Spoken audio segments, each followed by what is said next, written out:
proches, mais pas sur le compte des autres. Il ne faut pas que ta grandeur soit basée sur le rapetissement des autres. Ta grandeur, elle est grande. Chacun doit savoir sa valeur. C'est pas de la harnava, c'est de la fausse modestie de se dire je suis absolument rien, et il sait qu'il a une valeur.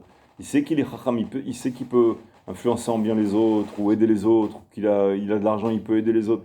Il dit je suis rien. Tu comprends? C'est pas bon ça. Il y a une histoire connue, c'est un riche qui était avare. Et à Kippour, à la tfila de Kippour, tout le monde rentre chez lui le soir, et lui il reste à la synagogue.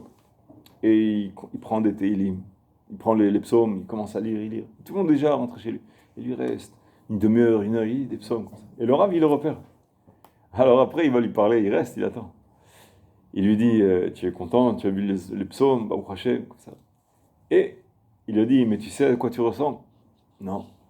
Il dit, dans l'armée, il y a plusieurs Khaïl, comment on dit en français? Khaïl, il y a l'infanterie, il y a l'armée de l'air, il y a des départements, disons un peu ça.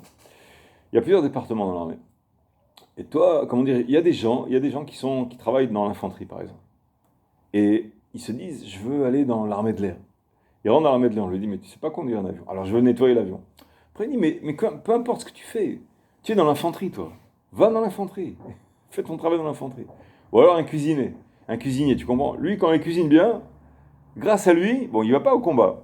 Mais grâce à lui, il y a 500, 800 soldats. Il mange bien, avec une bonne cuisson, il sait comment assaisonner, etc. Parfois, il n'y a pas assez de réserve, et il arrive à bien assaisonner tout le monde. C'est énorme, c'est l'infanterie. Sur ça, toute l'armée peut tomber à genoux, tu comprends? Et lui, il se dit, non, j'en ai marre, je veux aussi être courageux, et il sort. Maintenant, les soldats, ils restent sans... Tout d'un coup, il y a un cuistot qui est comment dirais-je, qui n'est pas très, très habile, alors les gens, ils mangent moins, et ils combattent moins bien. On lui dit, mais tu as déserté. Tu as déserté ton rôle. Ma putain de déserté, j'ai donné ma vie, je suis allé en première ligne. Ton rôle, c'est de cuisinier. Tu cuisines bien, tu vas faire du bien aux soldats. Maintenant, toi, tu vas aller ailleurs, c'est pas le rôle qui a été attribué. Fais bien ton rôle, ce sera beaucoup mieux que d'aller sauter du 15e étage en parachute et faire le... Tu comprends? Même si c'est des choses qui est héroïque, mais toi, ton rôle, il a été attribué à faire telle chose. Et c'est là que tu es efficace, c'est là que tu fais du bien à la société, c'est là que tu donnes ta trouma, ta participation. Donc, il lui dit au riche, il lui dit, toi, Hachem, qu'est-ce qu'il t'a donné? Il t'a pas donné la force toute l'année, je te vois pas en train de lire de Teilim ou d'étudier dans le Beth Midrash ou quoi. Tu es toute l'année affairé dans tes affaires. Bon, tu es un bon juif, tu vas à la synagogue, de temps en temps tu te lis un peu, mais c'est pas ton créneau d'aller, comment dirais-je, faire des jeûnes et lire les Teilim toute la nuit. Toi, ton travail, c'est l'infanterie. Ton travail, c'est d'aider les autres avec ton argent. Qu'est-ce que tu restes à lire des Teilim maintenant? C'est bien que tu lis des Teilim, mais c'est pas ton rôle, tu es un déserteur. Il fait comme ça. Tu comprends? Alors il a donné une bonne leçon. Il a dit, ne sois pas un déserteur, ne te cache pas derrière les Télim Yom Kippour. Après, toute l'année, tu vas avoir la conscience tranquille. Non, bien fait comme ça. Et donc il a compris le message, Bezrat Hashem, il a donné tout son argent. Non, il a donné une partie, il a commencé à donner un peu plus. Ensuite, Ashlishit, le troisième, Cherchov Alavonotav Tamid, qui pense toujours, il faut être concentré sur ses fautes, les fautes qu'on a fait.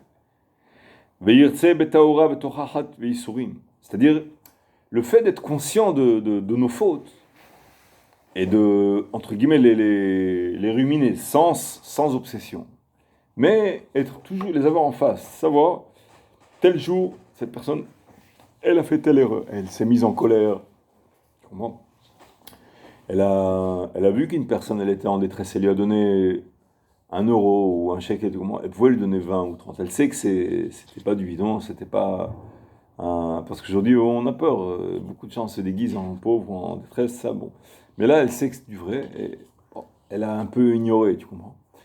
Des gens qui sont parfois en détresse, tu es pressé de rentrer chez toi, une personne, elle veut te parler, tu peux lui faire du bien. Bon, on parlera dimanche, tu comprends. Bon, maintenant, elle est angoissée. Pourquoi j'ignore ce problème, tu comprends. C'est ce qu'on appelle une faute, entre guillemets. J'ai commis la faute de ne pas aider quelqu'un qui a eu besoin de mon aide, tu comprends. C'est tombé sur moi, c'est ma mission en fait, c'est mon rôle. Alors, ces fautes-là, j'ai comme un endroit chez moi, un pinkas, un carnet, et je dois les gérer. je les ai en tête. À droite et à gauche, de temps en temps, je les remémore. Ce qu'on appelle Mared Hushbana. Ceux qui gèrent des comptes. Avant de dormir, par exemple, c'est très très bon, avant de dormir, de faire Le compte rendu de la journée. ouais, le Sfirat Malay, compter le stock de fautes. Surtout les fautes. Les mitzvot, c'est bien aussi, mais ça endort la conscience. Alors, c'est moins conseillé, disons. Il faut surtout, mais c'est bien quand même de savoir, j'ai fait de bonnes choses, demain je ferai mieux, ou on peut exploiter la journée de telle manière ou telle manière. Mais les fautes que j'ai fait, avant de m'endormir, avant que mon âme, elle monte en haut, donner ses comptes, ça s'appelle marée des Rouchbana. L'avantage de ça, c'est que quand la personne, elle donne ses comptes ici en bas, alors entre-temps, le Samer même, l'ange qui est procureur, qui vient nous dénoncer, il monte en haut et il nous dénonce toutes les fautes qu'on a fait. Qu'est-ce qu'il fait Hachem?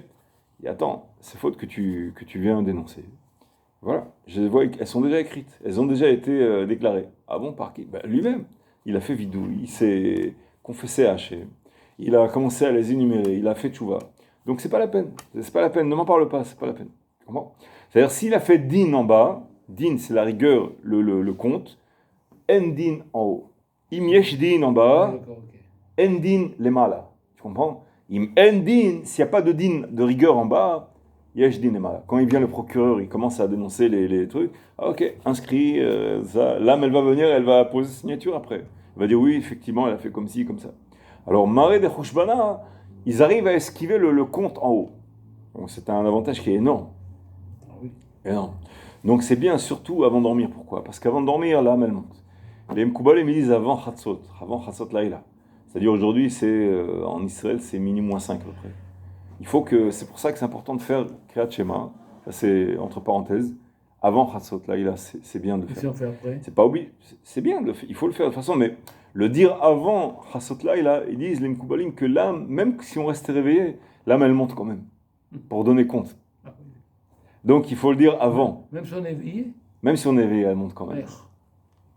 Elle se duplique, il y a une partie qui monte, l'autre qui reste en bas, c'est pas un problème.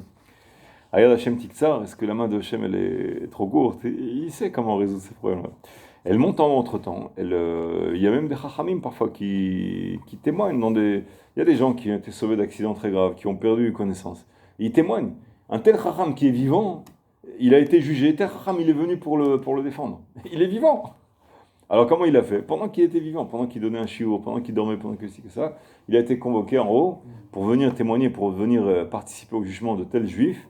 Et finalement, il a aidé à juger de manière à ce qu'il revienne en bas. Il y a des témoignages comme ça. C'est fort. Donc comment il fait Hachem? C'est pas un problème. Comment il fait Léonavi pour être tel Brit Mila ici et tel Brit, une autre Brit à Mexico, au Mexique au même endroit, et une autre à Los Angeles, une autre par-ci, une autre par-là. Comment il fait? Bon. Il peut les Hachem d'abord. Hachem, il envoie là où on veut. Tu comprends? Donc, de ce côté-là, Mared Hushbana, c'est important d'avoir toujours la faute en face de soi. Savoir quelle faute j'ai fait, si possible. Parfois, j'arrive pas à savoir la faute que j'ai fait. Le Réchit Chourma, il dit comment arriver à la situation où Hachem, il va nous dévoiler les fautes qu'on a fait, les fautes qu'on n'arrive pas à savoir. On a vexé une personne, on ne sait pas. On a consommé quelque chose et on ne savait pas il fallait pas le consommer. Soit c'était un peu volé peut-être, ou la cache-route pas très bonne, et on ne savait pas. Parfois c'est inadvertance. Comment on va savoir des choses comme ça? Des choses qui sont dures à détecter, tu comprends? Le Réchit Chourma, il dit, en restant réveillé après Chatzot Laïla, en restant réveillé après le minuit saisonnier, Oui. et en étudiant après le minuit saisonnier, l'une des récompenses, c'est que Hachem, il viendra nous dévoiler par toutes sortes de biais les fautes qu'on a fait. Les fautes qu'on a fait, et il viendra nous ce sera révélé à nous, d'une façon ou d'une autre. Tu comprends? Et non seulement ça, mais il explique le Réchit Chourma, il explique que ce sera fait d'une façon qui ressemble à la mère qui vient en caressant son fils, qui lui dit, tu sais que tu as fait ci, tu as fait ça. D'une façon douce, d'une façon, comment dirais-je, vraiment en douceur. Et non pas, tu sais que j'avais comme ça, d'une façon vraiment choquante. Non. Mais comme une mère affectueuse qui vient vers son fils, qui lui dit d'une façon. Et donc il saura les fautes qu'il a fait. C'est un grand mérite parce qu'il pourra les réparer. Il y a une personne âgée, une fois, elle est venue donner ses tefilines à vérifier. Et quand on lui a ouvert les tefilines, le Sofer, il a montré qu'il manquait un mot, ou une lettre, ou un mot. S'il manque un mot, ça veut dire, mais Ikara, c'est pas soud. C'est-à-dire, ça a toujours été pas soud. Et ça n'a pas sauté aux yeux de ceux qui vont vérifier les tefilines. Donc, il a compris, la personne âgée, que pendant 30 ans, 40 ans, cette tefilin-là qu'il a portée, il n'a jamais porté de filet.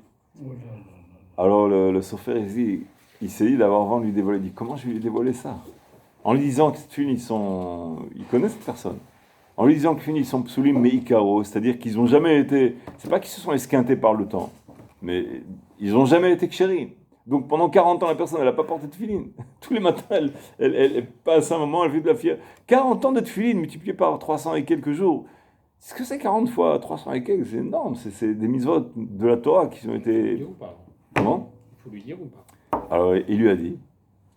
Il était comme ça. Tu sais, comme quelqu'un qui lance une grenade, il se bouche les oreilles. Ouais, d'accord. La personne âgée, elle a regardé comme ça. D'un coup, elle a fait un grand sourire. Ah oui, il était... il ne sait pas ce que signifie sourire. Il lui dit, Baruch Hashem, à partir d'aujourd'hui, je vais commencer à mettre les tefilines, Baruch Hashem. S'il ne me l'avait pas dit, jamais j'aurais porté les tefilines. Il a regardé positivement la chose et il a passé le mauvais cap, Baruch Hashem. Tu comprends? Donc c'est un mérite que quelqu'un vienne dévoiler qu'il y a une faute, quelque chose qui ne va pas. C'est un mérite aussi. On ne lui aurait pas dit. Il n'aurait jamais su. Tu comprends? Donc, Maré de Chouchbana, quelqu'un qui tient en compte, qui gère, qui essaie honnêtement de gérer l'énumération de ses fautes, ses propres fautes. Et aussi, comment dire, Abaliterm Seinoto, celui qui veut se purifier, on l'aide dans le ciel, tu comprends? Si on voit que dans le ciel qu'il cherche, il s'auto-scanne comme ça, il se scanne lui-même. Qu'est-ce que j'ai fait tel jour? Qu'est-ce que je fais aujourd'hui? Le matin, il cherche tout le long de la journée, tu vois. Il cherche et il balaye, il cherche. Ah, il y a ça, il y a ça, il y a ça. Il se scrute lui-même. À ce moment-là, il fait ça plusieurs fois, il prend l'habitude. Maintenant, Shamaim du ciel, on dit cette personne-là, elle comment dirais-je, elle n'a pas beaucoup de chance de scruter, de trouver, on va l'aider. Qu'est-ce qui te fait rire? Allez, raconte.